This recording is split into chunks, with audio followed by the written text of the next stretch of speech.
ভাবতে চিনতে গেল দিন, ভাবে আর কদিন, দেখতে দেখতে বেলা বসে গেল। আছেন যত কণ্ঠীধারী সকলকে আমি করজোর অনুরোধ করি, বলতে হলে সময়ই বলাই ভালো। কারণ শৈশবেতে হরি ভজ হরি পাবার আসে, যৌবনেতে ভজিলে হরি আসে কিনে আসে, আর বার্ধক্যতা হরি ভজে জমের তরাস। সময় থেকে বলাই ভালো। যাই হোক, সেটা আপনার আপন আপন রুচি। এবার চরমে উঠেছে গান। আমার প্রতিপক্ষ পাল্লাদার রাবণ রাজার কথার যা বান, আমি প্রায় হলাম অজ্ঞান। এহেন মধুর লগ্নে আমার মতো আর বাঁচনে সাধ্য কি আপনাদের মতো সুধী জ্ঞানী ভাবগ্রী শ্রোতা সম্মুখে দাঁড়িয়ে দশরথ নন্দন রামচন্দ্রের ভূমিকায় দাঁড়িয়ে আপনাদের মনতুষ্টি করি। যাই হোক, আমি আমার প্রথম পক্ষের প্রথম পাল্লায় বন্দনা অর্চনা গানের পরিসমাপ্তি ঘোষণা করে কবির কলেবরকে বৃদ্ধি করার নিমিত্তে চিরন্তন প্রথাকে অবলম্বন করে আপনাদের দেওয়া বিষয় গমনত মস্তকে গ্রহণ করে পাল্লাদারকে লক্ষ্য করে ওর কথার জবাব দিয়ে কিছু জিজ্ঞাসা করেছিলাম। তদুত্তরে আপনারাও শুনলেন, আমিও শুনলাম। এক পক্ষ যখন বলে তখন এক পক্ষ জলে, করার কিছু থাকে না। আপনাদের মতো শ্রোতা মনোবৃত্তি নিয়ে আমিও বসে বসে শ্রবণ করছিলাম। আপনাদের যতধিক ভালো লেগেছে আমারও ততধিক ভালো লেগেছে। আপনারা গলিয়ে জল হয়েছে। আমিও প্রায় গল্প গল্প হয়েছিলাম, কিন্তু বলতে বলতে যে বলা বন্ধ করলো আর আমার গলা হলো না। আমার অচিন দেশে খোঁচা মেরে বললো, তুমি শ্রোতা নও, তুমি বক্তা। তাই আমি শ্রোতা মনোবৃত্তিকে পরিত্যাগ করে বক্তার ভূমিকায় দণ্ডায়মান হই। আমি পাল্লাদারের কথার খানিকটা ত্রুটি বিত্রুটি হয়েছে, সেগুলোকে তুলে ধরে আপনাদের সামনে দেখাইতে চাই। ওরে আমার, তুমি তোমার জন্য 3 দিন ধরে ভাত খাই নাই আমি। এ গায়ে মানে না আপনি মরো, এর মাথায় ভাঙা ছাতা, খুদ খেতে যান নুন জোটে না জাহাজ ভরা কথা। বউ মরা সংসারে যেমন হয় আটুনি, পার ঘাটে জল শুকলে যেমন জবাব পড়ে পাটুনি, প্রতিপক্ষ পাল্লাদার রাবণ রাজার কথা তেমনি আটুনি। বলে হাল যার জমিদার, কাশতে যার ধান তার, বলছিল না পালকি যার বউ তার। হ্যাঁ, হইতে পারে। যে লোকটা পালকির ব্যবসা করে, এখন না হয় পালকির ব্যবসা নাই, আগে তো পালকির ব্যবসা ছিল। আগে তো মারুতিতে চেপে গাড়ি বিয়ে করতে যেত না, টাটার মতো যেত না। তাহলে যে লোকটা পালকির ব্যবসা করছে সেদিন বিয়ে হবে তার, সে তার পরের পালকি চেপে যাবে না, নিজের পালকি দিতে যাবে নাকি না অন্যজনের পালকি অন্যজনের কাছে ভাড়া করবে? তাহলে পালকি যার বউ তার। এইভাবে বলতে বলতে উস্কি দিল ভাবের বলতে, ও লাগলো বলতে, আপনারা লাগলেন গলতে, আমি লাগলাম জ্বলতে হবে আমাকে বলতে। আমি জিজ্ঞাসা করেছিলাম, হে রাবণ রাজা, তোমার নাম কি? রাবণটা তো তোমার টাইটেল, অহিরাবণ, মহিরাবণ, শতস্কন্ধ রাবণ, তুমিও রাবণ, তা তোমার নামটা কি? পেয়েছেন? এবারে পাবেন না, আগামীবার আবার আসবে তখন দেবে। একটা ছেলে মাটির তলাতে কাঁদছে, রাম রাম রাম রাম রাম রাম করছে। বলে একবার রাম নামে যত পাপ হরে, পাপীর শকতে নেই তত পাপ করে। কোটি জন্ম করে যদি কেউ নাম সংকীর্তন, তত্রাপি অনাহি পায় বোজের বোজেন্দ্র নন্দন। শুধু ওপরটা দেখলে হবে না, তলাটা দেখতে হবে। তো একটা লোক চোখের ডাক্তারি করে, বাড়িতে নাই, আত্মীয় বাড়ি গেছে। হঠাৎ একটা লোকের চোখের যন্ত্রণা, ডাক্তারখানা চলে এসছে। ডাক্তারবাবু বাড়ি আছেন? ছেলেটা বলছে ডাক্তারবাবু নাই, আমি আছি। এসো, কি হয়েছে বলো? বলে আর বলো না, চোখ লাল হয়েছে, চোখে খুব যন্ত্রণা, চোখে দেখতে পেয়েছে না, চোখের জয় বাংলা হয়ে গেছে। বলে বসো, কোনো চিন্তা নাই। বসিয়ে বাবার ডিসপেন্সারিতে চেয়ারে বসে ছেলে বই ঘাটতে লেগেছে। বই পাতা উল্টে উল্টে উল্টে দেখছে, এক জায়গায় তার লেখা আছে চক্ষু রোগ সমৎপর্ণে কর্ণ ছিট্টাং কটিং দহের, মানে চোখের রোগ হলে কানটা কেটে দাও আর পাছাতে একটু গরম শিক দিয়ে ছাঁকা দিয়ে দাও। চক্ষু রোগ সমৎপর্ণে কর্ণ ছিট্টাং কটিং দহের। বলে পেয়েছে ওষুধ, বসো। একটা শিক উনুনে বউকে দিয়ে গেছে গরম করতে, লাল করে বলছে লাল করে গরম করো, আমি আসছি। আর একটা বড় কাঁচ নিয়ে গিয়ে চেয়ারে বসিয়ে গামছা দিয়ে বেঁধে দিয়ে একটা কানকে ধরে ফস করে কেটে নিয়েছে। এ বলছে মলাম গেলাম, মলাম মেলিগো ছাড়া গো, আমাকে বাঁচাগো। এ বাড়ির লোক বলছে কি ব্যাপার, কি চিকিৎসা করছো তুমি, কান কাটলে কেন? তো বলছে দাঁড়াও, এক ডোজ দিয়েছে আর এক ডোজ আকাতে রাখা আছে, সেই গরম হচ্ছে। বলে ব্যাপারটা কি, তোমার কথা তো কিছু বুঝতে পারছি না। তোমরা কি করে বুঝবে, তোমরা কি ডাক্তার নাকি? তাই বইয়ে লেখা আছে, ডাক্তারি বইয়ে, চক্ষু রোগ সমৎপন্ন কর্ণ চিত্তং কটিং দহে, চোখের রোগ হইলে পরে কান কেটে দাও আর গরম শিক দিয়ে পাছাতে ছাঁকা দিয়ে দাও। বলে মনের জোর চাই, ধনের জোর চাই, তবে বিয়ে করা হবে। বিয়ে কোন মেয়েটাকে করেছিলি তুমি? সব তো ধরিয়ে এনে ঘরে ভরিয়েছ। বিধাতু বহুপূর্বক ঘং প্রত্যয় করে বিবাহ। বিয়ে হয় কার সঙ্গে? কার? মদন জাগলে রতি বাঞ্ছা, মদনের সঙ্গে রতির মিলনের নাম হয় বিবাহ। একটা ছেলের সঙ্গে মেয়ের বিয়ে হয় না, আর একটা মেয়ের সঙ্গে একটা ছেলের বিয়ে হয় না। মদনের আর রতির মিলনকে বলে বিবাহ। তো বলে আর এক ডোজ আছে, তার মানে কি? তা বলে বইয়ের লেখা আছে। কই দেখি বই। বই দেখছে, তলাতে লেখা আছে অথর্ব গো চিকিৎসা। হ্যাঁ হে, তুমি ওপর 2 লাইন পড়িয়েছো, তলাকার 2 লাইন কই পড়ো নাই তো? বলে তলাতে কি আছে? বলে দেখো, চক্ষু রোগ সমৎপন্ন কর্ণ চিত্তং কটিং দহে অথর্ব গো চিকিৎসা। মানে গরুর যদি চোখের রোগ হয় তাহলে কানটা একটু কেটে দাও আর পাছাতে একটু ছেঁকা দাও, তাহলে গরুর চোখের রোগ ভালো হয়ে যাবে। তা তুমি গরুর চিকিৎসা এই মানুষ আরম্ভ করলে কেন? বলছে বউ হারিয়েছে, বউ হারিয়েছে, বউ আমার বউ হারিয়েছে না, তুমি ধরে নিয়ে গেছো। ভিখারির বেশে গিয়েছিলে সেদিন, যোগী বেশে বনে বসে ছিলে সীতার ধ্যানে, ক্ষিতি অপ্তেজ মরুদ্বম সেই পঞ্চবটি বনে। পঞ্চবটি বনে তুমি যোগী বেশে গিয়েছিলে, সেই বসন যোগী বেশের পেলিয়ে কোথা? তোমার আর 9টা মাথা রাখলে কোথা? তুমি রাবণ সেজে গেলে না কেন? তুমি যোগী সাধু গুরুর বৈষ্ণবের অপমান করলে পোশাকের। বৈষ্ণব সেজে, যোগী সেজে, সাধু সেজে ভিক্ষাং দেহি মা তো বলে রামচন্দ্রের কুঠিরে গিয়ে দাঁড়ালো। বলে আমার কাছে দেবার মতো তো কিছু নাই। 4টি ফল আছে, ধর্ম অর্থ কাম মোক্ষ। বলে ধর্মে আমার দরকার নাই, আমার প্রচুর ধর্ম। অর্থে আমার প্রয়োজন নাই, প্রচুর অর্থ। কামের আমার প্রয়োজন নাই, আমার প্রচুর কাম। 72,000 আমার নারী, আমার 2-4টে মেয়ে ছেলে নয়, 72,000 মেয়ে ছেলে। বলে আমি মোক্ষ ফলের আশাধারী। বলে তাহলে নিয়ে যাও। বলে এই মোক্ষ ফলের লতা, গাছ হবে, ফল হবে, তোমার রক্ষকুল উদ্ধার পাবে। মোক্ষ ফলের লতা দিতে সে সীতাকে কেসে কেসে সীতাকে এসে সীতাকে বলে আমার মেয়ে। আমি মুনি ঋষিদের কাছে কর নিয়েছিলাম, সেই কর মন্দোদরীর কাছে রেখে আমি দিগ্বিজয়ে গিয়েছিলাম পাতালে। বলি রাজার ঘরে গিয়ে বন্দী হলো এই রাবণ রাজা। ঘোড়া সালে বেঁধে রেখে দিত, ঘোড়ার পেচ্ছাপ আর নারীর উচ্ছিষ্ট, এ ছিল খাবার। পুলস্তমণি এই রাবণের দাদু 6 মাস পর মুক্তি করে আনে। পুলস্ত মুনি গিয়ে পাতাল থেকে বলি রাজার ঘরে থেকে এই রাবণকে মুক্তি করে।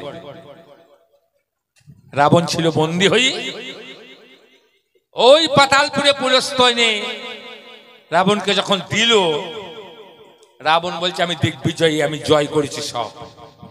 তাহলে পুলস্তের ঘরে কেন বন্দী হলো?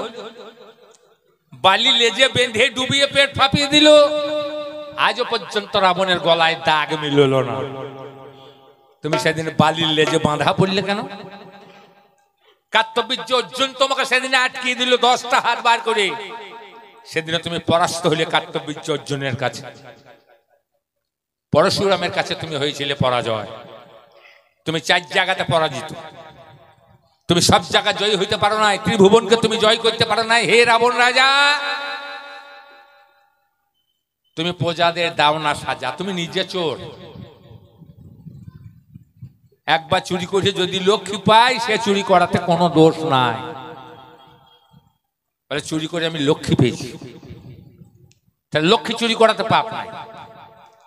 আপনাদেরকে চুরি করা শিখেই দিয়ে গেল না, বলে পরদ্রব্য নামাই তো চুরি করা। তাহলে একবার হরি নামে যত পাপ হয়, একবার রাম নামে যত পাপ হয়, একবার কৃষ্ণ নামে যত পাপ হয়। শেষ কথায় বলে গেল। তাহলে বশিষ্ঠের পুত্র শক্রী সেদিনে রামের বাবা দশরথকে নাম দিয়েছিল। রাজা দশরথ মৃগয়া করতে গিয়েছিল, হরিণ না পেয়ে গাছতলায় বসে বসে ভাবছে। এমতো সময় একটা শব্দ অদূর থেকে ভেসে আসছে, বুক বুক বুক বুক বুক বুক করে একটা শব্দ আসছে। রাজা দশরথ মনে মনে ভাবলো বোধহয় হরিণ জল পান করছে। মনের ভাবনা। একটা শব্দবেদী বান মন্ত্রপুত করে যোজনা করলো, যেখানে শব্দ সেখানে লাগবে বান। বান যেমন ছুটে গেল, তখন কলসিতে আর শব্দ নাই। যে কলসির মুখে শব্দ হচ্ছিল সেটা জল ভরছিল কলসিতে। ফাঁকা কলসি জলে ডুবাইলে একটা জল পূর্ণ হবার জন্য একটা শব্দ ওঠে, সেই শব্দটা আর নাই। বান তার ফিরবে না। ওই কলসিতে শব্দ বন্ধ, কিন্তু এই কলসিতে শব্দ বন্ধ হয় না। এই কলসিতে প্রতি 24 ঘন্টায় 21,625 বার শব্দ হচ্ছে সোহং সোহং সোহং। এটাও মাটির কলসি, ওটাও মাটির কলসি। ওটাতেও কিছু মাটি আছে, কিছু জল আছে, কিছু বাতাস আছে, কিছু আগুন আছে, কিছু শূন্য জায়গা আছে। এই কলসিতেও তাই কিছু মাটি আছে, কিছু জল আছে, কিছু আগুন আছে, কিছু বায়ু আছে। মানুষ যখন মারা যায়, মাটিটা মাটিতে যায়, জলটা জলে যায়, আগুনটা আগুনে যায়, আকাশটা আকাশে যায়, যেখানকার জিনিস সেখানে যায়। তাহলে ছেলেটার কলসি পূর্ণ হয়েছে। সিন্ধু অন্ধমণির পুত্র, বুকে গিয়ে লেগেছে বান। ছেলে বানের ঘায়ে পুকুরের ঘাটে পড়ে আছে। রাজা দশরথ খুঁজতে খুঁজতে গিয়ে ছেলেটাকে যখন দেখতে পেল, ছেলে বলল, রাজা তুমি হরিণ গানে মেরেছ আমি বুঝতে পারছি, আমার অন্ধ পিতামাতা জলের জন্য মারা যাবে, তুমি দয়া করে এক কলসি জল আমার অন্ধ পিতামাতার কাছে গিয়ে দাও, কারণ জল হলো জীবন, জলের অপর নাম জীবন। রাজা দশরথকে এই কথা বলে ছেলেটা প্রাণ ত্যাগ করল। ছেলে যেমন প্রাণ ত্যাগ করল, রাজা দশরথ মৃত সিন্ধুকে কোলে তুলে অন্ধমণি কোথায় সন্ধান করতে লাগল। বনের মধ্যে যেতে যেতে যেতে যেতে শব্দ পেল। অন্ধমণি পাতার মচমচ মচমচ শব্দ শুনে মনে মনে ভাবছে, ওই আমার সিন্ধু বোধহয় জল আনছে, আমার পিপাসা দূর হবে। দূর থেকে শব্দ শুনে বলছে, ওরে তো আমার জীবনের জীবন, তো আমার জীবন ধন, জীবন দিয়ে আমার বাঁচার জীবন। সিন্ধু জীবনের জীবন, পুত্র পিতার কাছে জীবনের জীবন, পিতার জীবন পুত্রের জীবনের সঙ্গে মিলিত হয়, আত্মা দিদি ভক্ত হয়ে স্ত্রীর গর্ভে গিয়ে আত্মীয় রূপে ফিরে আসে। জীবন দ্বিখণ্ডিত হয়ে পুত্র রূপে ফিরে আসে। তোমার জীবনের জীবন, আমার জীবন থেকে তোমার জীবন। ওরে জীবন ধন, জীবন দিয়ে আমার বাঁচার জীবন। রাজা বলল, আমি তোমার জীবনের জীবন নই, তোমার জীবনের আর জীবন নাই, তোমার জীবনের জীবন আমার বাণে শেষ হয়ে গেছে। বিনা মেঘে হলো বজ্রাঘাত। পুত্রের মৃত্যু শুনে অন্ধমণি বলল, রাজা অন্ধের যষ্টি ছিল আমার ওই পুত্র, এই পুত্র শোকে আমরা যাব মারা। আমি যেমন পুত্র শোকে মারা যাব, তোমাকে আমি অভিশাপ দিলাম, তুমিও পুত্র শোকে মারা যাবে। রাজা দশরথ অট্ট হাসি হেসে বলেছিল, আমার পুত্রই নাই, অপুত্রক। তাহলে যে লোকটা অপুত্রক সে পুত্র সুখে কি করে মরবে? মুনিবর বলল, মুনি বাক্য কখনো বিফলে যায় না। নিয়ে যাও শ্রীফল, করো যজ্ঞ, অবশ্যই তুমি পুত্র পাবে। এইবার ঈশ্বর সিংহ মুনিকে দিল নিমন্ত্রণ। শ্রীফল এনে যজ্ঞের হলো আয়োজন। বিভাণ্ড মুনি একদিন উর্বশীকে দেখে তার ব্রহ্ম রেতস্খলন হয়, এক হরিণী কুড়িয়ে খায়। এই হরিণীর গর্ভে একটা সন্তান জন্মগ্রহণ করে। ওপর দিকে তার একটা সিং বাঘের মতো দেখতে, নিচের দিকটা মানুষ। ঋষ্য সিংহ নাম দেওয়া হলো। হরিণী প্রসব করে তার বাচ্চাকে দেখে ভয়ে পালিয়ে গেল। বিভাণ্ড মুনি নিজের অঙ্গে স্তনের সৃষ্টি করে দুগ্ধ জন্ম দিয়ে, নিজের দুগ্ধ দিয়ে ওই ঋষ্য সিংহকে পালন করে করল বড়।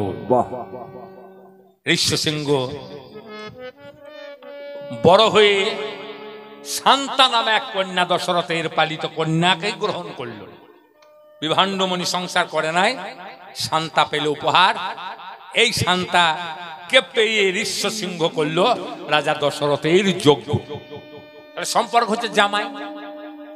কোন খুশাশুড়ি, কোন জ্যেষ্ঠাশুড়ি, কোন বর্ষাশুড়ির যদি কোনো গন্ডগোল থাকে, কোন জামাই যদি গাইনো স্পেশালিস্ট হয়, তার চিকিৎসায় যদি তার সেই ব্যাধি সেরে যায়, যদি সন্তান পায়, তাহলে জামাই কি ছেলেটার বাবা হবে?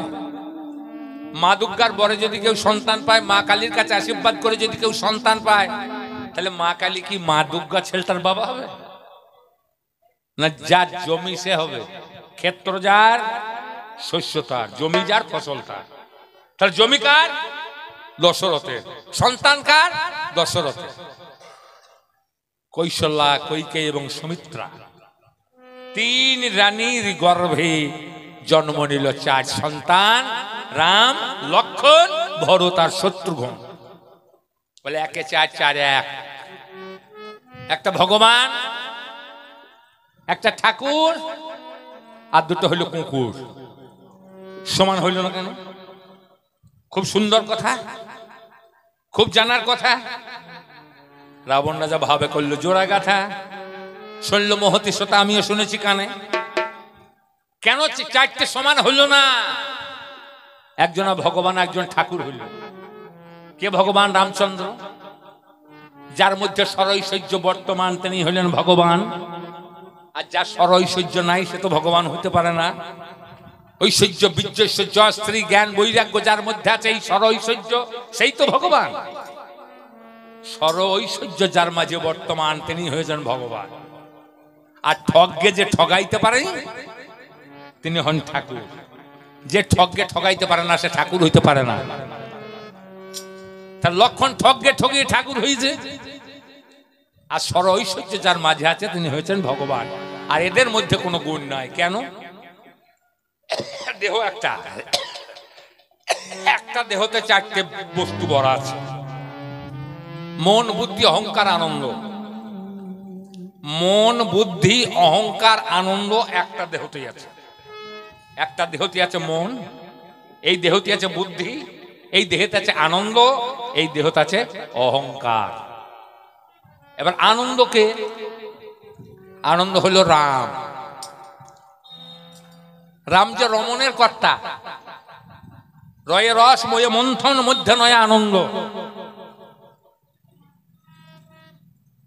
দেহের রসকে মন্থন করে যিনি আনন্দ দেওয়া নামা করতে পারেন, তেনার হয় রমণ। আর যিনি রমণের আশা জাগিয়ে, বুক ফুলিয়ে, গোপ ফুলিয়ে গেয়ে 5 মিনিটে ফিরে চলে আসেন, তেনার হয় বমন। আমরা 2400 লেজ্জ পেয়ে খাবার খাই। 42,600 ফোঁটা রস হয়। রস ভিয়ন হয়ে 80 ফোঁটা রক্ত হয়। এই 80 ফোঁটা রক্ত ভিয়ন হয়ে এক বৃন্দু ব্রহ্মসত্তা হয়। সেই রসের খেলা। রয়ে রস, ময়ে মন্থন, মধ্যে নয় আনন্দ। দেহের রসকে মন্থন করে নায়ক নায়িকার মাঝখানে দেওয়া নামার নাম হলো রমণ, রেছে রাম। তাহলে সেই রমণের সময় যদি কেউ রাম নাম করে, তবে তো একবার রাম নামে যত পাপ হয়। সেই রতিরসের কর্মের সময় যদি কেউ একবার কেউ করতে পারে, তাহলে বারবার আর নাম করা দরকার। সর্বদা আরাধ্য হরি দিবা রাত্র বিবর্জয়, নাম করো সর্বদাই, ভগবানকে ডাকো সর্বদাই, হরির সাধন করো সর্বদাই। তবে রাইতে করলেও হবে না, দিনে করলেও হবে। সর্বদা আরাধ্য হরি দিবা রাত্র বিবর্জয়, হরি সাধনা করো সর্বদাই, রাত দিনকে বাদ দিয়ে। তাহলে আনন্দ অংশে রাম, এই রামের নাম করতে হবে রাত দিন বাদ দিয়ে। রাত কখন? এই দেহতে রাত হয় কখন? আমাদের দেশের জগতে এখন রাত, সকালবেলা হয়ে গেলে দিন। কখন সকালবেলা হবে? যখন সূর্যের উদয় হবে। তেমনি দেহেতে প্রধান নারী হইল দুটো, একটা চন্দ্র নারী, একটা সূর্য নারী। ডান দিক আছে সূর্য নারী আর বাঁ দিক আছে চন্দ্র নারী, ইড়া আর পিঙ্গলা। চন্দ্রের আছে সুধা আর সূর্য আছে আগুন। তাহলে সূর্য নারীতে জপ করলেও হবে না। যখন ডান দিকে শ্বাস বেরিবে তখন ভগবান ডাকা হবে না, কর্ম করা হবে না। দক্ষিণ দেশে না যাবে কভু কদাচিতে যাইলে প্রমাদ হবে, এই কথা মনে ভাবিনি সেদিনে আনন্দে থাকিবে। তবে কে বললো? দ্বিজ চণ্ডীদাস। দক্ষিণ দেশে যাবে না, কারণ দক্ষিণ দেশে হলে সূর্য নারী পুড়ে ছাই হয়ে যাবে। বাম ভাগে আছে চন্দ্র নারী, চাঁদে আছে সুধা। এই সুধা ঝরে পড়ে। ধান যখন ফুলবার সময় হবে তখন বিকাল বেলায় ধানের কপাট খুলে দিয়ে হা করে ওপর দিয়ে মুখ করে থাকবে, কখন এক বিন্দু পড়বে। যদি পড়ে তো চাল গিলবে, না পড়ে তো আগরা। যদি মেঘ করে ধান ফুলবার সময় তাহলে দেখবেন ধানে আগরা হয়ে গেছে। গভীর সমুদ্রে ঝিনুক মুক্তা হয়, তবে সব ঝিনুক হয় না। কিনারাতে এসে কপাট খুলে দিয়ে বসে থাকে, কখন পড়বে এক ফোঁটা। এই সাতী নক্ষত্র থেকে সেই চন্দ্রের সুধা যদি এক ফোঁটা পড়ে যায় তখন দরজা বন্ধ করে, তার মধ্যেই মুক্তের জন্ম হয়। শত আঘাত করলেও তোলার উপায় থাকে না। একবার যদি এক ফোঁটা পড়ে যায়, দরজা একবার যদি বন্ধ হয়, আর খোলার কোনো উপায় নাই, ভেঙে টুকরো টুকরো করে বার করতে হবে। তাহলে সেই সময় যদি কেউ নাম একবার করতে পারে, তাকে বারবার করার আর দরকার হয় না। তাই হনুমান, তার তো সংসার নাই, সে তো পরম বৈষ্ণব, সে সর্বদাই নাম করছে। তার রাত নাই, দিনও নাই, সূর্যও নাই, চন্দ্র নাই। তাই মহাজন বললেন সর্বদা আরাধ্য হরি দিবা রাত্র বিবর্জয়ে, হরিকে আরাধনা করো সর্বদাই। তবে রাতে করলেও হবে না, দিনে করলেও হবে না, রাত দিনকে বাদ দিয়ে করবে। রাত দিন পাবেন কোথায়? দুটো নাকে সমান যখন শ্বাস ববে, চন্দ্র নারী সূর্য নারী ইরার পিঙ্গলা, সেই যোগে লবণ দরিয়ায় নামাও দেহ, চালাও তরি ভয় নায়া। কথা ছন্দ ছাড়ি সুরপাচালির ভাব ধরি শোনাইতে গান। আপনারা শুধিজন, আমি অভাজন এবার ছোট্ট করে শুনিয়ে যাবো গা।